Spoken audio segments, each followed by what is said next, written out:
Kamusta mga Kaizen? Ito na naman tayo at titingnan natin kung ano ba ang laman ng ating LVDO low voltage disconnect na DIY na ginawa ko mga Kaizen. Ano ba ang LVDO low voltage disconnect mga Kaizen? Ano ba yung purpose nito? Ito ang device na nagka-cut off ng supply mula sa battery mo kung sakaling ma-reach niya yung desired voltage na naset mo. Tingnan natin mga Kaizen kung anong laman ng ating DIY na LVD. Silipin natin mga Kaizen kung ano ang laman ng DIY LVD natin. Ayan yung laman ng DIY LVD natin na protection sa ating battery para hindi masagad yung discharge ng ating battery mga Kaizen. Yan yung nilagay ko is 12 volts na 40 amps na relay. Bali daw lang peraso yan. Yung isa is for negative at yung isa naman is for positive mga Kaizen. Bakit ba kailangan natin ng LVD?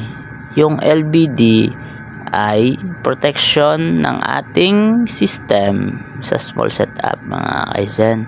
Isa ito sa nagbibigay ng protection sa battery natin upang hindi ma-over discharge yung ating battery. Ano ang purpose nito sa ating system? Ito ay simple lang mga Kaizen. Nagka-cut ng voltage para hindi magkaroon yung supply yung ating inverter. Simple lang, 'di ba, mga Kaizen? Pero malaking tulong ito sa ating system mga Kaizen. Kung wala ito mga Kaizen, ma-over discharge yung battery natin. Pag nag-over discharge yung battery natin, mabilis masira yung battery natin. Kaya kailangan natin ng LVD o low voltage disconnect mga Kaizen. Sa lead acid ay 50% lamang yung kaya nating i-consume sa battery. Sa LiPo4 naman ay 80% yung pwede nating magamit sa battery natin or ma-consume mga Kaizen. Kaya kailangan natin ng LVD sa ating system mga Kaizen.